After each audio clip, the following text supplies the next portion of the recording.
Start a journey, not a fad. Kick off your fitness journey with up to $500 off Peloton Bike, Bike Plus, or Tread packages. Choose the package that will take your training to the next level with accessories like our cycling shoes, heart rate band, non-slip grip dumbbells, and more. Join now and you'll see why 92% of households that start the year with Peloton are still active a year later. All access membership separate. Offer ends January 8th, 2023. Excludes Bike, Bike Plus, and Tread Basics. See additional terms at onepeloton.com.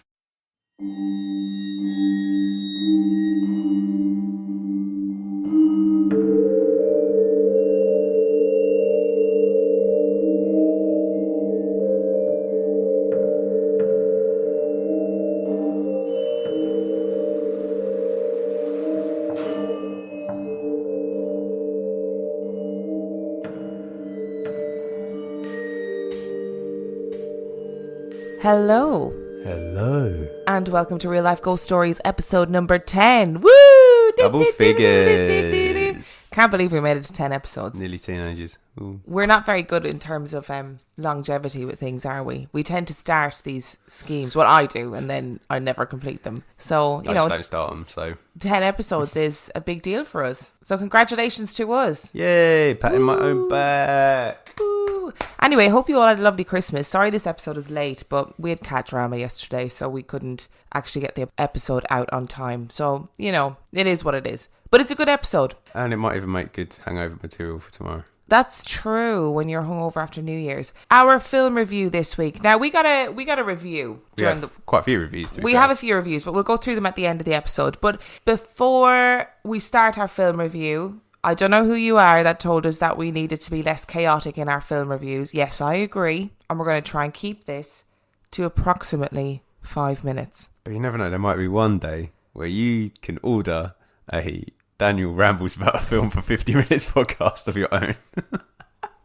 Yeah, we should do that as a separate thing, just Dan rambles about films. So our film review this week is The Exorcism of Emily Rose. This film was released in 2005. It has 6.7 out of 10 on IMDb. What? It's a positively scored film. And I we know, watched it. but Wow. pause for a second, because it only has 44% on Rotten Tomatoes. Okay, that's more like it. Which is interesting that there's such a disparity, because usually they're quite similar, Rotten Tomatoes and IMDb. So I'm not sure why. Didn't really read that much into it. I'm going to be frank. I didn't. We watched The Exorcism of Emily Rose last night again for this. I've watched it for the 7 millionth time. I think it's the second time I watched it. And what were your thoughts, Dan? I think it's a very good courtroom drama film. I agree. It's not a very good exorcism film. Nope. But it's a brilliant courtroom drama, and the idea of putting somebody's faith on trial is really interesting. Yeah, and I think it had to be the way it is because it builds into this idea that the story needs to be told so that you can question spirituality or something like that is the idea. And actually, they with the sort of flashbacks, which is the way they tell the story of the possession and the exorcism, it kind of leaves you with the similar questions that you would have had if you were in the jury. So it's actually quite cleverly done if you think about it like that. Yeah, it is. So there's the battle between the two solicitors. A man of faith who's going against the exorcism. Yeah, so the prosecuting barrister is a man who is, I think he's a Methodist in it or something. He's a religious man anyway. And is totally anti-crack. He is the dullest guy I've ever seen in my life. He's so boring. And then the defending barrister is a lady who is trying to prove that the exorcism was necessary. So it's a really interesting look into spirituality versus science and whether or not the two can coexist peacefully, or whether there is a linear divide between the two. The girl who plays Emily Rose, and I did not write down her name. My research for this film review is terrible, but I didn't write down her name, but she's brilliant. She is brilliant at being a possessed girl. Her face is amazing. Yeah, when it's done up normally, it's very normal. Like, she's quite an attractive looking woman. Yeah, she is. But then, oh my goodness. Yeah, when she's possessed, she is terrifying. Oof. The interesting thing about this film, The Exorcism of Emily Rose, is that it relates directly to our story this week. This story was inspired by Sinead Hanna of The Demon Gin, who is my beautiful friend. She messaged and said, why don't you do an episode about ghosts that are attached to films? And I know this wasn't particularly what she had in mind. This wasn't what you mentioned, Sinead, but we've done something off the back of it. Yeah, we've done something inspired by you, but you're probably not going to like it. But this was the first film that came to my head as being a ghost attached to film kind of episode. The Exorcism of Anneliese Michel is the real story of Emily Rose. I'm going to do this like we did with the Boy in the Attic episode. So we're done with the film review. Yeah, shite. How many stars do you give it? As a courtroom film, maybe 3.5. As a scary movie, maybe 2.5. Oh, I'd give it a 3. I'd give it a 3 all round. See, I was so desperate to stick within the time frame that we now have for film reviews that I was like, just move on now. We must have spent like a minute talking about it. Well, listen, people are going to be really happy then. But I just want to ramble about films. We'll make a separate podcast where you can ramble about. Start a journey, not a fad. Kick off your fitness journey with up to $500 off Peloton Bike, Bike Plus, or Tread packages. Choose the package that will take your training to the next level with accessories like our cycling shoes, heart rate band, non-slip grip dumbbells, and more. Join now and you'll see why 92% of households that start the year with Peloton are still active a year later. All access membership separate. Offer ends January 8th, 2023. Excludes Bike, Bike Plus, and Tread Basics. See additional terms at onepeloton.com. What do you know about this story before we start? There's a film called The Possession of Emily Rose. It's not even called that. Oh, is it not? No. Exorcism of Emily Rose. Of Emily Rose. I believe that the film is kind of nondescript as to what time setting it is, but I think it actually happened in the 70s. Yeah, I told you that yesterday. Oh, I don't know anything about it. So as always, Dan doesn't know anything about this story. Here we are. I was trying to pretend. And he is going to hear the audio, because there is audio to go with this, at the same time as you guys. And I'm going to film I'm going to record his reaction to it. So are you ready? Yes. Let's go. People are often surprised that exorcisms still take place. But they do. All over the world. What we know of exorcism is a Hollywoodized narrative akin to that of the 1973 The Exorcist. But the reality is somewhat different. The Exorcism of Emily Rose is based on a true story.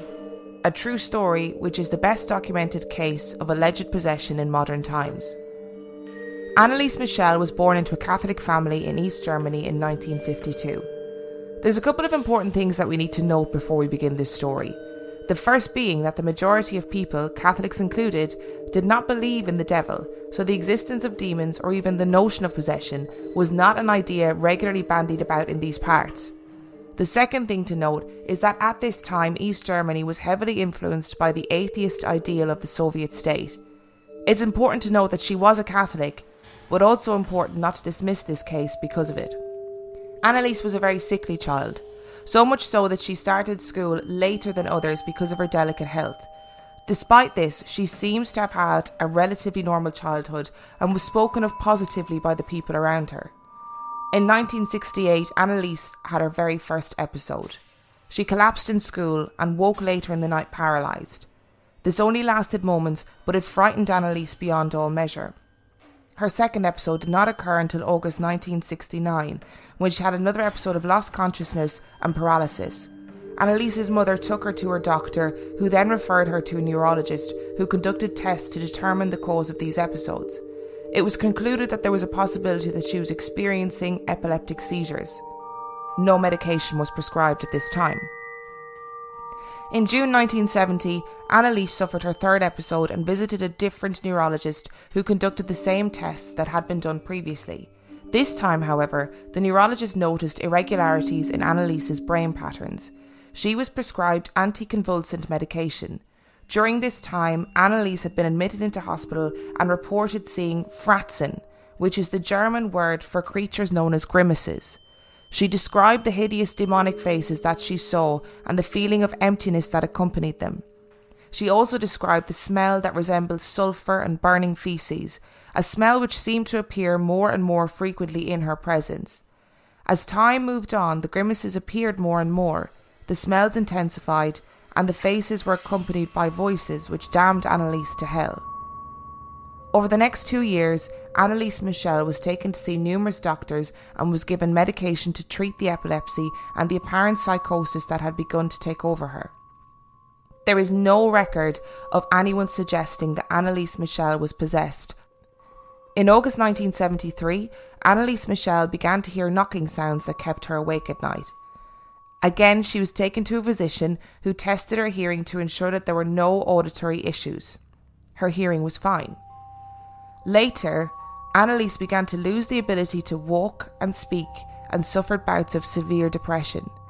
According to her mother, one evening at dinner, Anneliese's hands swelled to an enormous size, and Anneliese cried out, "I have black hands, my saviour, forgive me." She described the demonic faces she could see as having 7 crowns and 7 horns. Anneliese's medication was clearly not working, and it was only now that the idea that she may be possessed was even considered. At some point in 1973, Anneliese found comfort in a priest, Father Ernest Alt. Alt seems to have been a source in Anneliese's life whom corroborated the idea that she was possessed.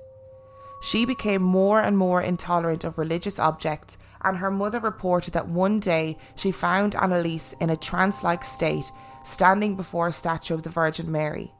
Her eyes had turned completely black. In 1975, Father Arnold Renz became involved in the case. When he visited her, he reported that he witnessed her being thrown around the room by some great force, and each time she would get up onto her knees and recite the Hail Mary prayer. Because Anneliese was thrown to the ground so often, she resorted to sleeping on the floor, something which continued for 3 years. The family and priests, believing that all medical avenues had been exhausted, decided to conduct a trial exorcism to decipher whether or not Anneliese was truly possessed. According to testimony, one of the priests sat down next to her bed and mentally commanded the demons possessing Anneliese to leave her body in the name of Jesus. Anneliese responded by choking herself and destroying the rosary beads that she wore. For the priests, this was proof enough. What's really interesting about this case is that everything is documented. You see, the Catholic clergy must make detailed notes and recordings of each time an exorcism is performed. The recordings of the exorcism of Anneliese Michel still exist to this day. In August 1975, Anneliese Michel underwent her first exorcism. As soon as it began, the demons made themselves known through Anneliese. The following is the real recording of the exorcism of Anneliese Michel.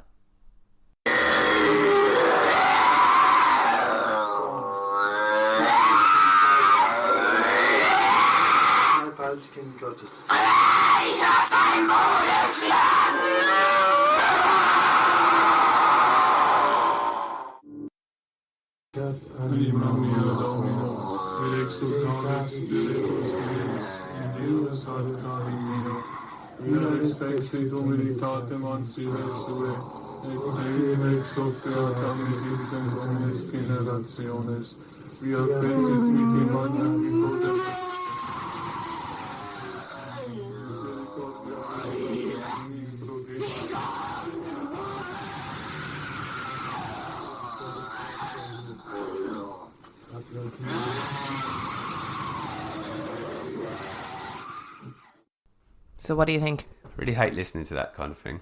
Why? Because it's like, I guess, because they're stupid noises, aren't they? They're not stupid, but they just sound like someone going like that. Which Are you possessed? Easier to do with my sore throat. Yeah. Yeah, it's just the knowledge that it, like, regardless of whether you think it's demonic possession or mental health issues, it's just the fact that someone was actually doing that live. Like it's an actual recording of someone not messing around. Yeah. Doing it in seriousness. I mean, a lot of it's intelligible, isn't it? What's the word? Unintelligible, Unintelligible. Yeah. In these tapes, Anneliese's 6 demons came forward. Lucifer, Judas, Nero, John, Paul, Mark and Ringo. No, Mark. Who's Mark? he's one of the apostles. There you go, mixing the apostles with the Beatles. There you go. Who's that one? John, Paul, Ringo. John, Paul, Ringo, George. and George. Not yeah. Mark. Mark's that 5th Beatle that nobody knows about. Okay, let me try that again. Seriously this time.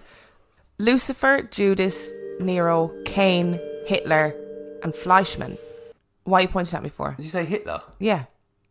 I thought She said Sieg Heil. Yeah. Yeah. I was like, oh, that's got nothing to do with it. I was wondering if you'd pick up on that. Yeah. Interestingly, the demon Hitler always spoke with a perfect Austrian inflection.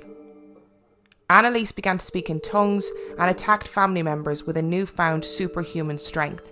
She barked like a dog, bit the head off a bird, ate spiders, and began to drink her own urine.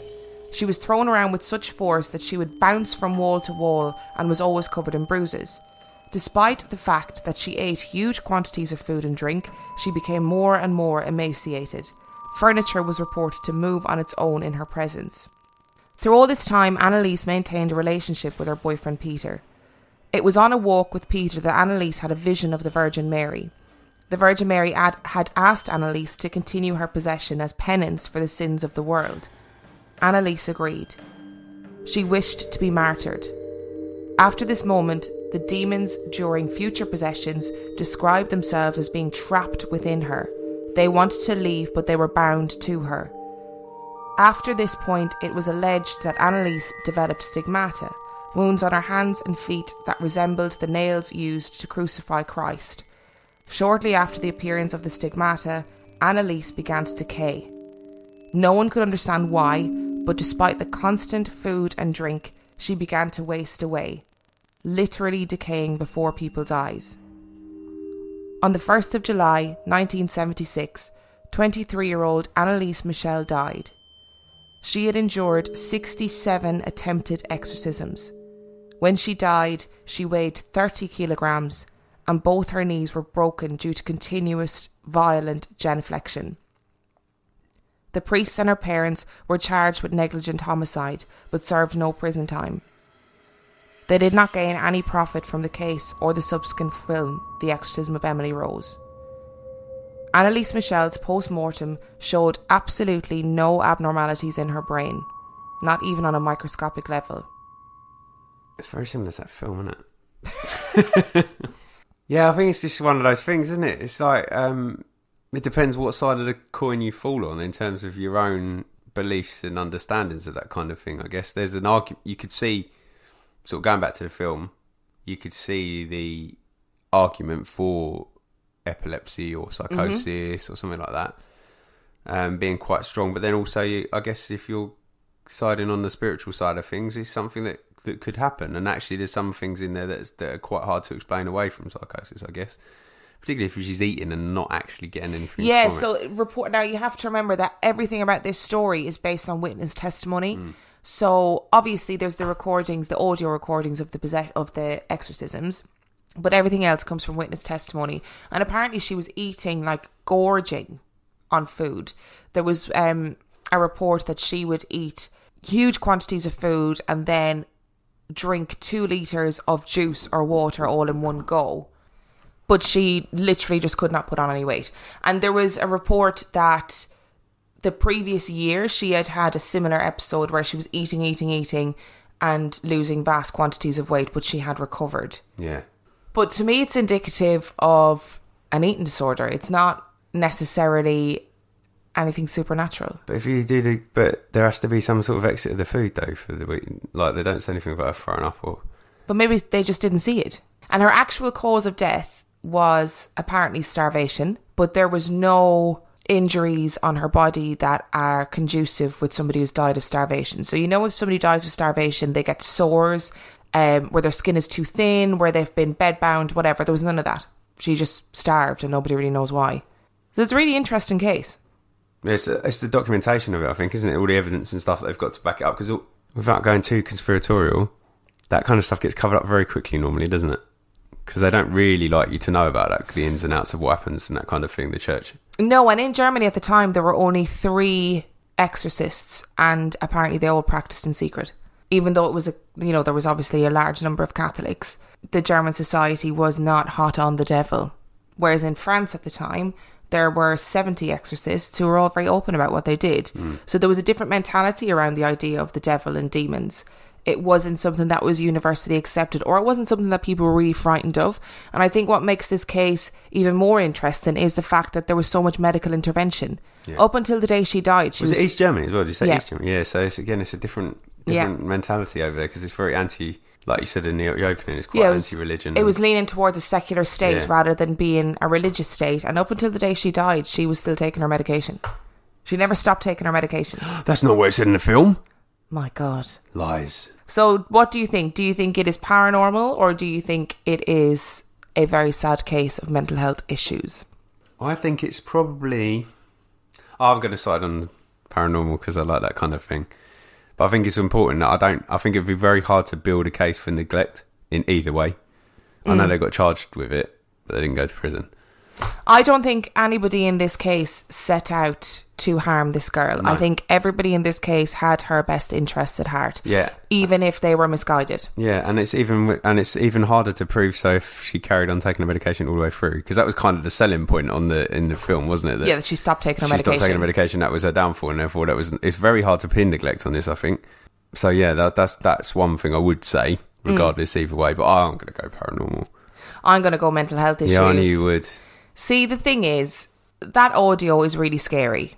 Yeah. Because as humans, we don't like to believe that we could ever be in that state. But having worked in the mental health sector for as long as I did, like, I saw people do the most awful things, horrific things that you wouldn't think were humanly possible to do.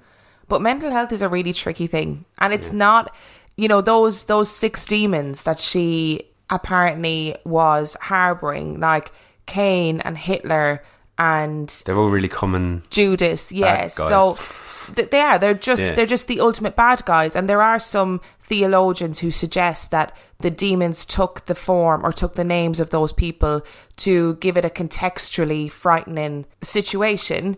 But actually, I think this is a girl whose mental health was grasping onto those quintessential bad guys that she knew of, like Cain and Hitler's Hitler. living memory at this point as well, isn't he? Yeah, he is living memory, especially in Germany. I mean, and every time Hitler came through, she would greet the priest with a Sieg Heil. So I can't square this one as being paranormal. Yeah, but you don't like possessions anyway, as a rule, do you? No, I don't, because I don't really believe in it. I've seen too much crazy shit in the mental health world to actually believe that people are possessed. And I told you before, I met a woman who claimed she was possessed, and actually she was just really unwell, unfortunately. If you do watch The Exorcism of Emily Rose, just bear in mind that it is actually based on a very, very true story and a very well documented story. Interestingly, Anneliese Michel is heralded as an unofficial saint by a lot of Catholics. Her feast day is the 1st of July, which is the day she died, because Catholics who believe that she was possessed believe that she did penance for the sins of all mankind and that she was martyred. Before we finish today's episode, which has been surprisingly short, but I'm sorry, it's the new year, we're tired, I want to thank some people for their gorgeous reviews that they left us. Are you ready for this? Yes. It's review time. I would like to thank Tia_07, who said that we had a great show, that she loved the banter between us, and that she wished our shows were longer. Yes, Queen, they're not going to be because it takes me so long to edit them. So the first one we've done since you've left that review is now actually shorter than Sorry. the ones you review, and we apologise for that. And she also said that she hates creepy children and understood the feeling of wanting to drop kick somebody down a flight of stairs. It's not just you. Speaks to my soul, baby. I would also like to thank Anna Young Music, who said that she loves this podcast. She said that we are interesting and different, and that she likes the variety and it keeps her waiting in anticipation for the next one. I would also like to thank Jimmy or 87, who said that this is a great new podcast for this genre. This is the guy who binge listened to all the episodes on a drive back from the Lake District and messaged me. He said that it's funny, but it actually keeps the spooky genre as well. I mean, we are hilarious. I would like to thank Dee, who said it is a delightful terror. That sounds very posh, doesn't it? A delightful terror. She said that she loves our chemistry. However, this is the one that said that our reviews in the beginning were too long and chaotic. And we listened. We listened. To the point where it's so short we even forgot to round it up today. Sorry. We're trying, okay? We're not very good at this. I apologise. That's my fault, really. You should see how much I have to actually cut out of these episodes. Like, it is ridiculous. Most of it's me. We have Back in Black 1212. What a great username. Who said that they are so glad they found this podcast, and they found it after the plug from Brohio. Woo! We love Brohio. This person is making their way through all of our episodes one after another. And this is the person that wanted me to say fantastic. So there you are. Fantastic. In my lovely Irish accent. We have Seabroad90, who said that they were loving it so far. Their only criticism was the fact they had to turn off the Boy in the Attic episode because it was too scary. I'm still terrified that Lorcan Bale's going to come and get me, but that's beside the point. He's too busy hanging with his brother Christian, don't worry. Hey, and finally we have Heidi, who is Heidi Gray 22, who said that we are absolutely fantastic. You guys are doing a brilliant job and keep up the good work. Kisses. Mwah. So, Mwah. There was a little kiss face emoji at the end of it. That's why I did that. I didn't just do it for the crack, like. Oh, okay. So you guys are fantastic. See what I did there? And we love you. And I'm sorry this episode is short. I kind of thought it would be longer. Yes, I do. But here we are. It's because you're stopping my rambling. Yeah, it's because I am being like, no, we have to stop rambling all the time. As always, come and talk to us. Tell all your friends. If you want to follow us on Twitter, we are there. At Real Ghost Pod. Brilliant, thank you. If you want to follow us on Instagram, we are also there at Real Ghost Stories, Real Life Ghost Stories. What's the name of our podcast? At Real Life Ghost Stories. I think we are on Instagram. We also have a Facebook closed group, which is Real Life Ghost Stories. You have to answer secret questions to be able to join that one. And we're on Snapchat at Real Ghost Pod, but I don't really use that because it's too much of an effort. So come and talk to us. I literally love it when people talk to me about different episodes. It makes me really happy. Also, if you have any suggestions, if you have any requests, I know there are people out there who have requested that I do episodes on various places where they're from. I promise you I am on that, but I don't want to do that until they're properly researched. So I don't want to do a half-arsed episode on somebody's hometown because that's not very fair. So I am on all of that jazz and we love you. Have you got a closing statement? We'll have a normal length episode next time, right? Bit of a yeah, we will. This one. Is actually only going to be about 30 minutes long. Just time to have a cup of tea. Yeah, we'll just... should we sing a song at the end? What were we singing earlier? Oh, we were singing Fresh Prince of Bel-Air. Fresh Prince of Bel-Air. You don't want to hear us doing that. So, next week will be another episode. Will be another episode of Something Stunning. We're just rambling now. Let's just end it here. Bye. Bye.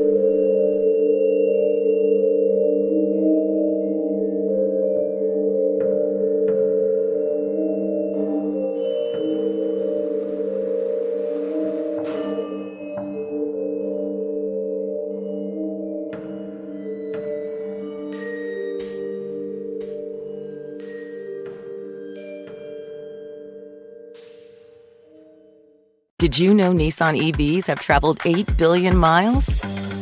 Just a quick trip to Pluto and back. And what did we learn along the way? Well, that an EV can take on the world, like the Nissan Leaf. It can move racing forward and take your breath away, like the all-new Nissan Ariya.